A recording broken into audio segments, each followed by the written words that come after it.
Welcome to Whores Talk Horror. We're not really whores. We just like wordplay. Welcome to Whores Talk Horror.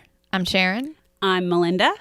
And today we are going to be talking about the Catacombs in Paris. Ooh. Mindy's a big fan of the movie As Above, So Below.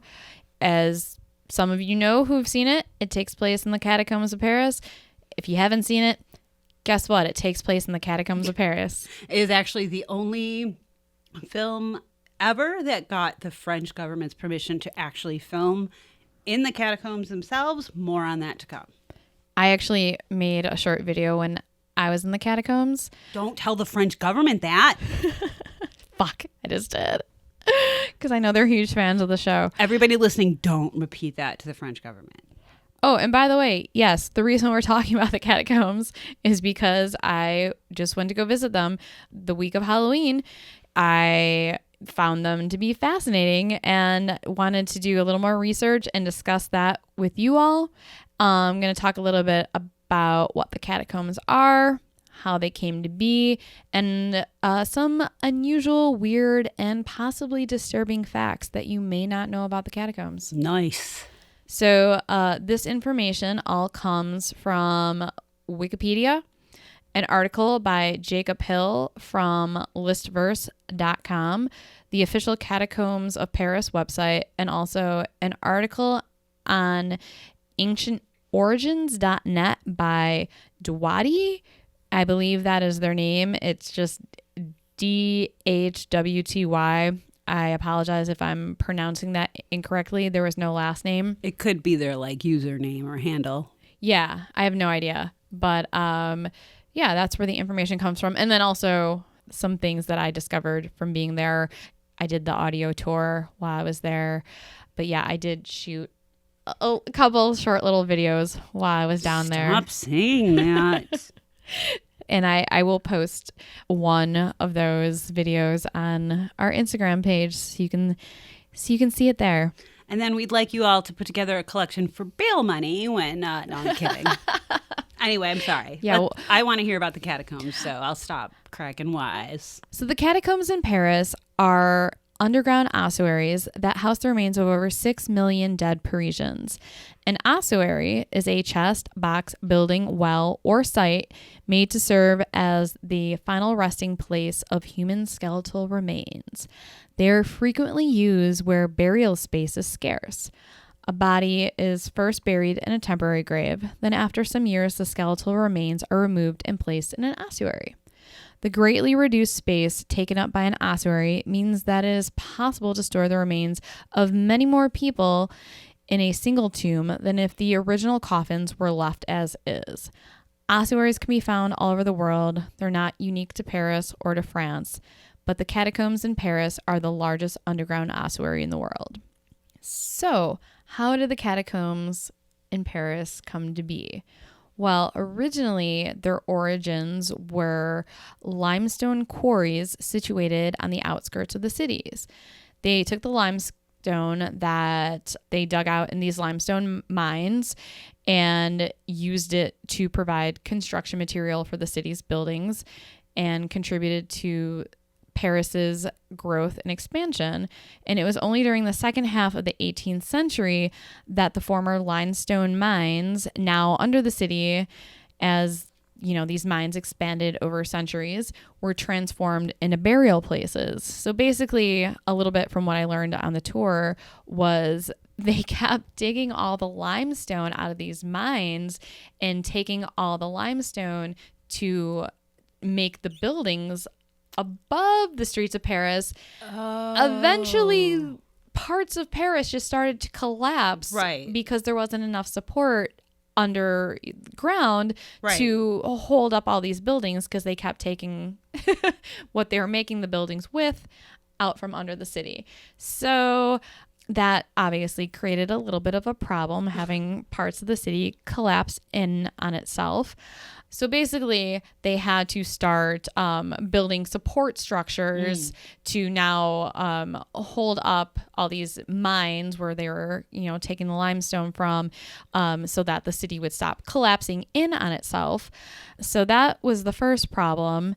The second problem that was going on was by the 18th century, Parisian cemeteries such as Les Innocents, the largest cemetery in Paris, were becoming overpopulated, giving rise to improper burials, open graves, and unearthed corpses. And actually calling the cemeteries overpopulated is probably an understatement, because after one unusually long period of rain, one spring, it actually caused one of the walls around Les Innocents cemetery to collapse, and the bodies buried there literally began overflowing out onto the ground, spilling rotting corpses into neighborhoods, into people's basements. Oh my God.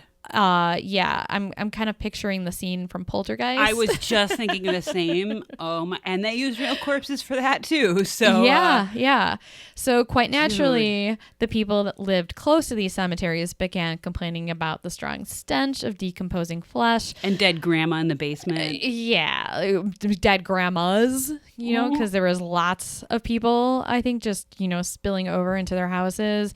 Obviously, dead bodies can spread disease as well. And, diseases started spreading. So the French authorities were like, we need to fucking do something about this. Mm-hmm. So during the 1780s, people started exhuming bodies from all the old cemeteries around Paris and burying them in what we now know as the catacombs. And when the bones of the dead were first being taken down to the tunnels via carts in the 1780s, they were just kind of like dumped into the tunnels. A priest would come, they would say a prayer to keep the dead people at peace, and then eventually the workers began arranging the bones into different shapes and decorations, such as hearts and circles, which I did see some of those and took pictures of them.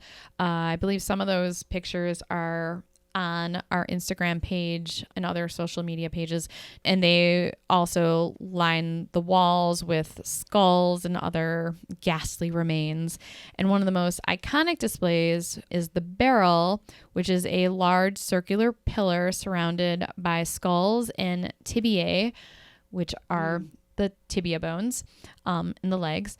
This pillar of bones also acts as a support for the roof of that area in which it's housed, which is referred to as the crypt of the Passion, or the tibia rotunda. And so this I actually did take a picture of. This was actually really, really cool. This is on Instagram for sure. It's kind of a multi-purpose. It's a support beam, but it's also kind of a morbid piece of art. And it's pretty cool to see in person. Basically, the catacombs were completed in 1860, and 7 years later, they were open to the public because people wanted to go down there and see the remains of all these bodies for some reason. And yeah, it's been open to the public ever since. To get down to the catacombs, you need to walk down a spiral staircase, which goes 20 meters below the city, which is the equivalent of a 5-story building. I will say that walking down to the catacombs, I got pretty dizzy. I definitely recommend, if anyone goes to Paris, they go see the catacombs. But this is kind of, I'm going to give a little bit of my personal feedback on it. If you have any sort of knee problems, leg problems, hard time walking, there is no access to an elevator. You have to take the stairs down to the catacombs, and you have to take them back up. And in total, there are 243 steps. There's 131 steps to go down and 112 steps to climb back up. And spiral staircases are a bitch. Yeah. Like, we had a small one in the house I grew up in, and even that, like, taking laundry up and down, and it was nowhere near as big as this, was like, what is happening? Yeah. So I'd have to go slow because I'd be like dizzy as dizzy AF. I got pretty dizzy, so just keep that in mind. Also, when you're on the tour, you only walk through a very small portion of the underground tunnels that are there. It's about 1.5 kilometers, so just under a mile. Although it's estimated that there's actually around 320 kilometers, or roughly about 190 miles of actual tunnels, and not all of them have been mapped. The rest of it's just kind of uncharted territory, and it's actually been illegal since 1955 to enter into other parts of the catacombs, but that does not stop people from going down to those other parts. And there's a group of people known as Cataphiles that are urban explorers who love spending vast amounts of time within the depths of the catacombs for their own enjoyment and adventure. And even though this may sound like a modern day cult, they are deeply respectful of both the dead and the tunnels and create maps so that people don't get lost within the vast necropolis.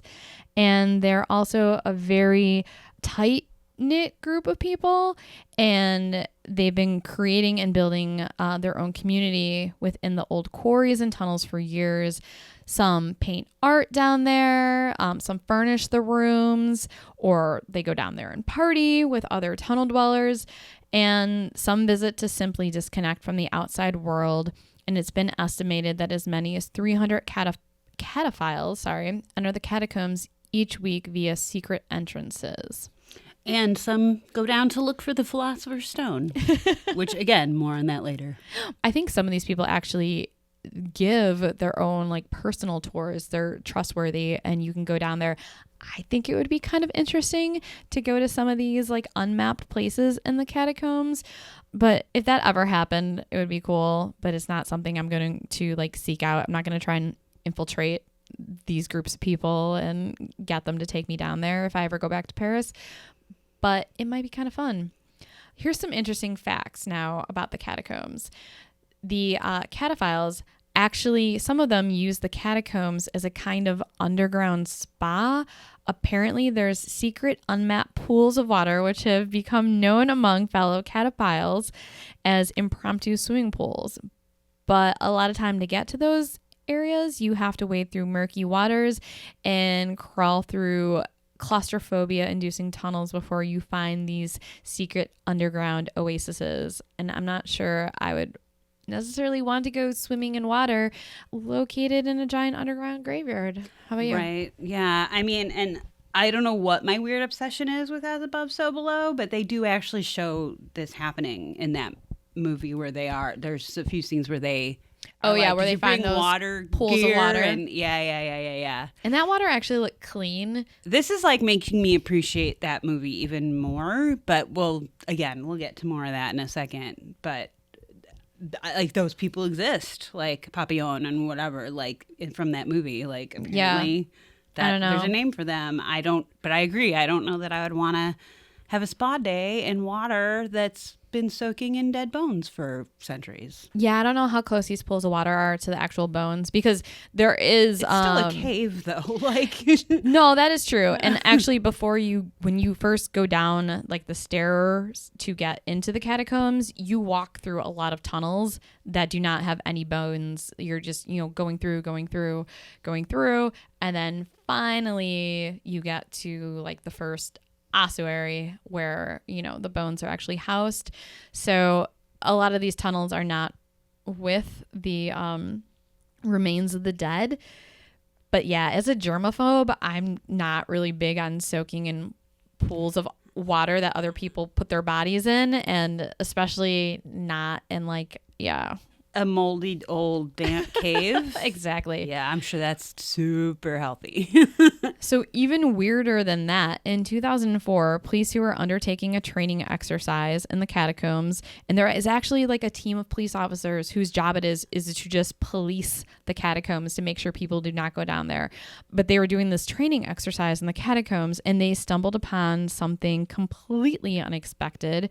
When they were exploring a secluded area of the vast tunnel system, they discovered a giant cinema room fully equipped with a screen, other projection equipment, a restaurant, and a bar, all facilitated by professionally installed phone and power lines. Spookier still was the fact that a secret camera was snapping photos of the officers as they passed into the entrance. That's kind of badass. Yeah, you have to imagine the acoustics down there would be great for watching a movie. But also, like, the fact that these cataphiles, like, I'm assuming they set this kind of thing up with, like, kind of their own private surveillance system for cops. Like, but imagine the cops, like, finding this and then walking through and then being like, guys, we're on TV in the catacombs below France. And nobody knew who was responsible for this. And there was a note left at the scene which read, "Do not try and find us." No problem. I won't. So, yeah, I think that is really fascinating that people went through that much trouble to get all that stuff down there secretly and set up an underground theater / restaurant / bar. That's crazy. Yeah, I wonder if they take credit cards. I don't know if it was only for their personal use or if they charge people, from the public to go down there. That's crazy. I don't know. I would go to that club. Yeah, I kind of want to go too. And the last interesting fact about the catacombs that I have is that farmers actually began using the catacombs of Paris to grow mushrooms. Well, what? Not magic mushrooms either. Just regular old mushrooms back in the 19th century when a Parisian named Monsieur Chambray ventured down into the tunnels and observed a patch of wild mushrooms growing within a chamber. He decided to use the abandoned tunnels to begin growing his own Champion de Paris, aka button mushrooms. Sounds so much fancier in French. And it was a practice that was soon recognized and accepted by the Horticultural Society of Paris. Soon farmers from all around flocked down to begin farming their own mushrooms. So mushroom farming in the catacombs actually became a thriving business venture. And in fact, if you know where to look, you can probably find some farmers still down there growing mushrooms to their heart's content. It does make sense when you consider the darkness and humidity down there, and who knows, maybe some of the old bones lying around acted as some sort of a fertilizer for the mushrooms. Dead Parisian mushrooms. Yeah, I mean, I like mushrooms, but I'm not sure if someone was like, oh, here, try these mushrooms. They were grown in the catacombs. It might pass on those. I just don't see how that could possibly not have some sort of toxin in it from like from the fact that it's a cave or from like anything that might have gone into the soil, like from the dead bodies. Like it just does not seem healthy. Sanitary or healthy. No, it does not. But I mean, the Horticultural Society of Paris approved it, so it has to be safe, right? Okay, sure.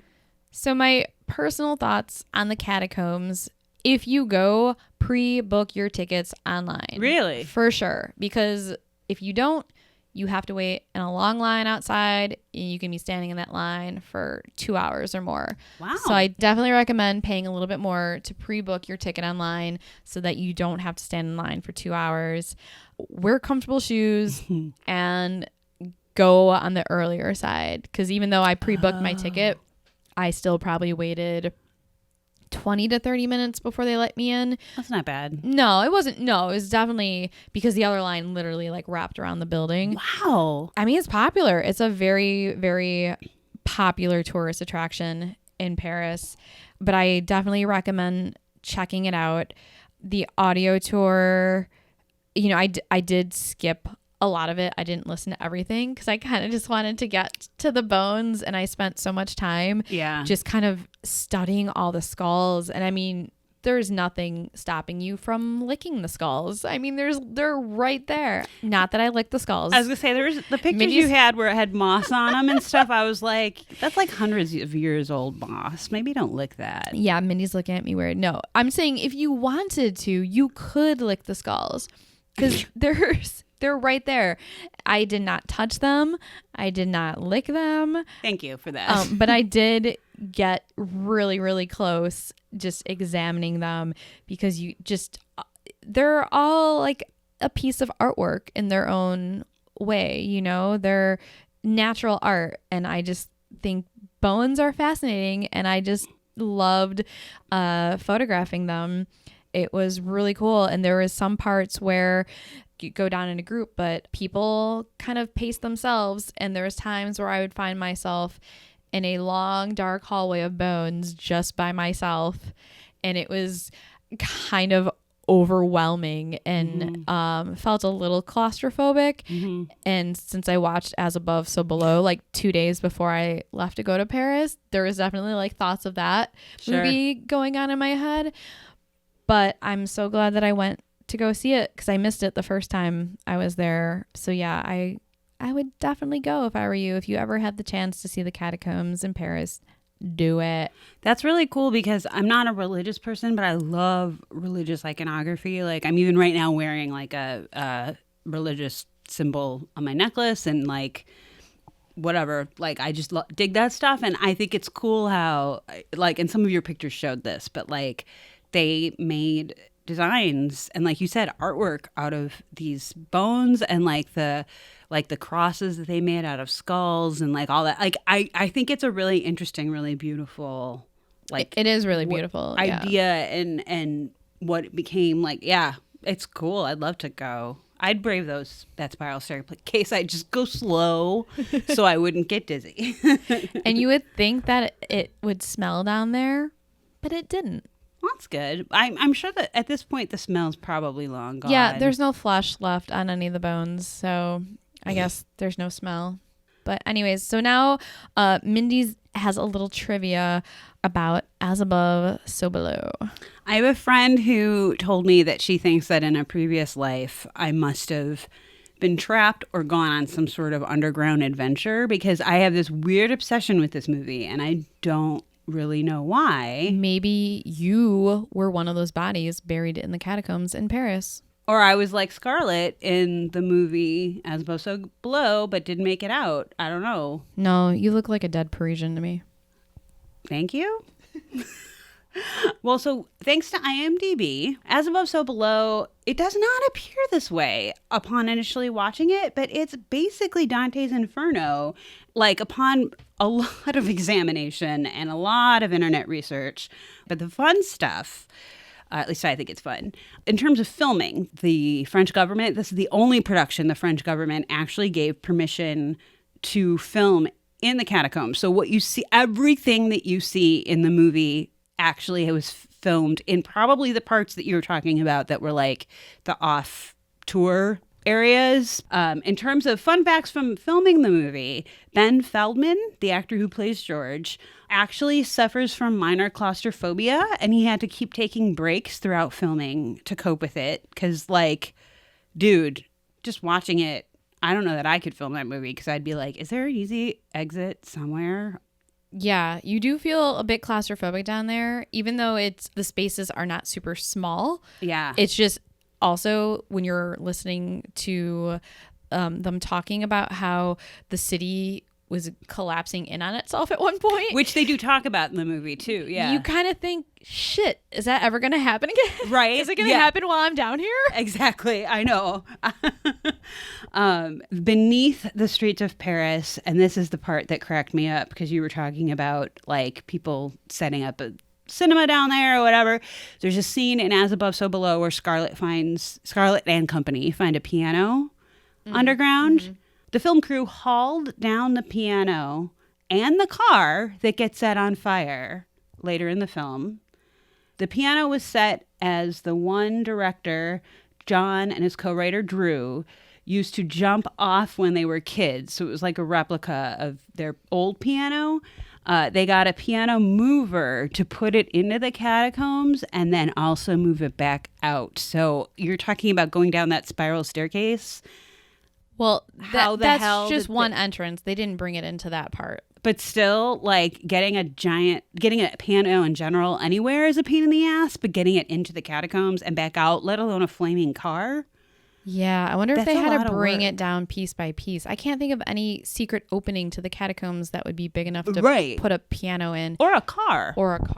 That's probably because you don't know the secret entrances, but I'm pretty sure that there is probably an entrance big enough for a car.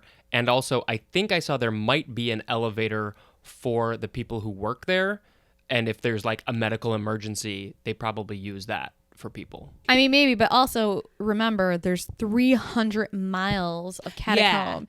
So they were literally filming in the areas that were like the off. Yeah, where the elevator is for the employees is probably nowhere near where they were actually filming the That's movie. probably how they got the car down or something. Because I was like, they set a car on, because there was a flaming car at some point in the movie, and I was like, wait, that had to have been on a set. Nope, that was in this area of the catacombs, That's which is pretty kind crazy. of impressive. Yeah. One of the things that I love about this movie is that it's really interesting and also really silly and stupid. And one of my favorite things about it is that when they go at the beginning of the film to the museum and find a hidden message written on the back of Flamel stone, it's written in Arabic, and obviously Ben Feldman's character, he's the only one who does speak that language. And of course, there's some sort of unspoken romantic angst between him and Scarlett. So she talks him into translating it, and he translates it into perfectly rhyming English.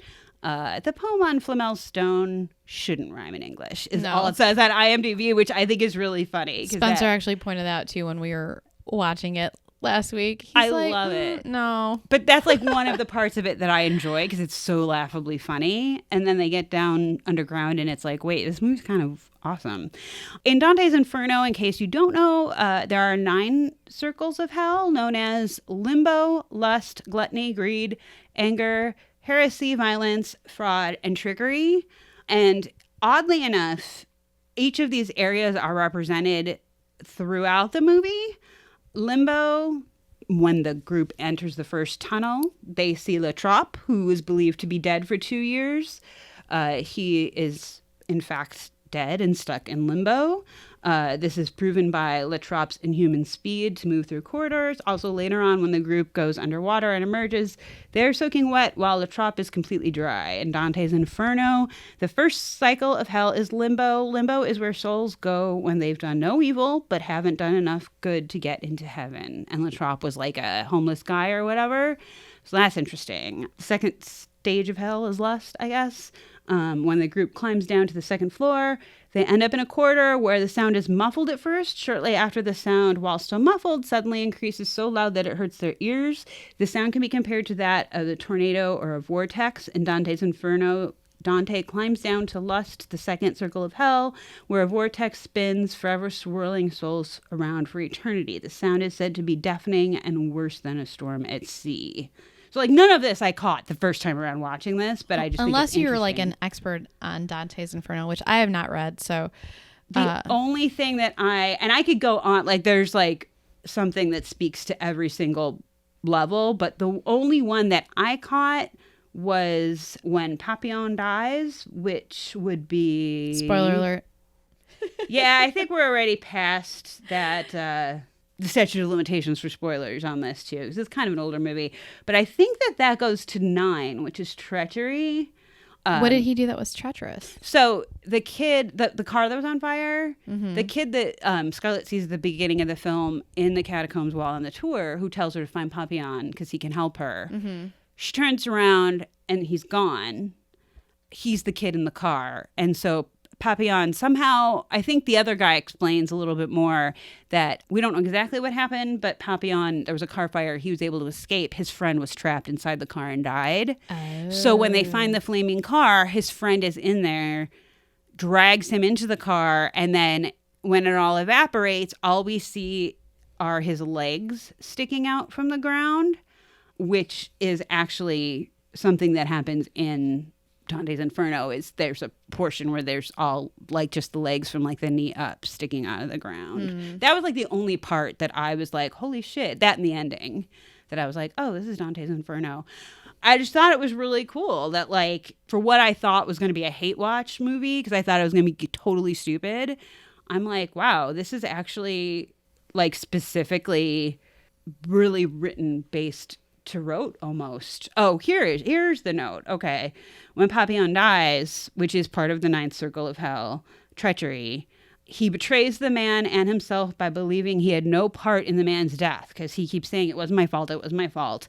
Oddly enough, Papillon is punished exactly how Virgil describes in the 8th circle of hell, called fraud. Virgil states, out of the mouth of each one there protruded the feet of the transgressor and the legs up to the calf, the rest within remained. And that's how they find Papillon, is it's just his legs sticking up at the end. At the end of Dantes Inferno, they have to crawl like backwards out of the devil's belly button to get out of hell after they've completely resigned themselves to whatever sins that they have committed and found redemption. And at the end of the film, the 3 remaining characters jump down this long tunnel after they've admitted to their crimes, whatever they might be. And as they're trying to get out, they notice that there is what appears to eventually be a sewer cover that only opens to the outside. And when they push it open, lo and behold, they enter backwards into downtown Paris. So they kind of escaped by crawling backwards from their perspective out into the real world. There's those little connections. I don't know. For me, I just really... There's something about when they get underground that I find super fascinating and super creepy. I would actually love to see a making of. So I bought the Blu-ray because I'm a dork, but also because I wanted that. And I figured, oh, they've got to have something on there, you know, like some behind the scenes. There's no special features on the Blu-ray at all. I've looked online, and most revealing thing I could find was about the piano in the car. I was like, how did they stage? There's a part where, like, you know, the roof collapses. Like, how did they do that? Like, if anybody has any more information on, like, an interview with both the directors or anything, please send us the link, because, like, I really tried. That was what I was most interested in, too, and I could not find. And maybe that's on purpose. Yeah. Maybe that's to keep the mystery behind it, but, like... I want to know how they did it. Like, that's badass. They probably don't want a bunch of people going down to the filming locations. And that was actually one of the things that I did read is, like, some people think that, like, George is, like, sort of who's Ben Feldman's character. He's sort of a stand-in for Dante in a way. Where they mention that when Scarlett and George are in the clock tower at the beginning of the movie discussing her journey to find the rose key, and the bell and the clock mechanism begin to move by themselves, this might signify the foreshadowing of George's own life, as he resembles the life of Dante in the Inferno, who is forced off a road against his will, having to go through hell itself. Also note the encounter with the police officer near the entrance to the catacombs, which was an unofficial entrance or whatever. This may also symbolize the she-wolf in the Inferno, forcing George to go into the catacombs when he insists that he will not.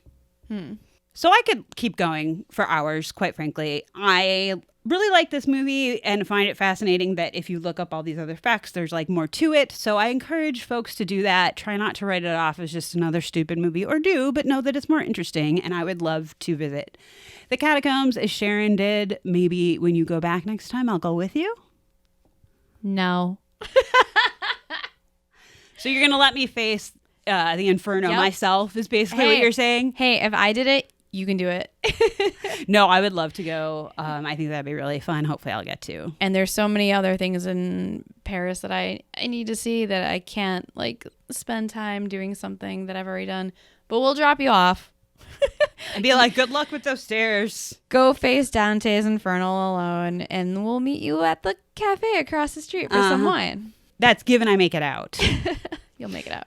But that's, I think, our little blurb on Catacombs and my weird obsession with a movie that's about them. Yeah. So if you have any more knowledge of if we can watch any of the behind the scenes making of As Above, So Below, send us those links. Otherwise, suck it. No, I'm kidding.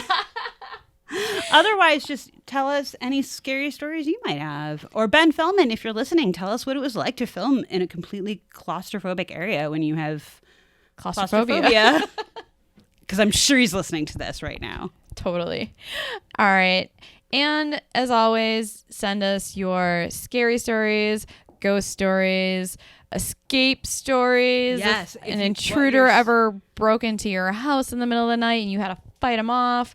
If you get stuck in the catacombs, you need to get out quick. What do you do? Where do you find the entrances that the staff uses? If you're a cataphile, Ooh, and yes. you want to tell us a little bit about what that's like, please send us your stories. We would love to hear about that. Why you go down there, what you do when you're down there. And that is about it. And as always, thanks for getting creepy with us.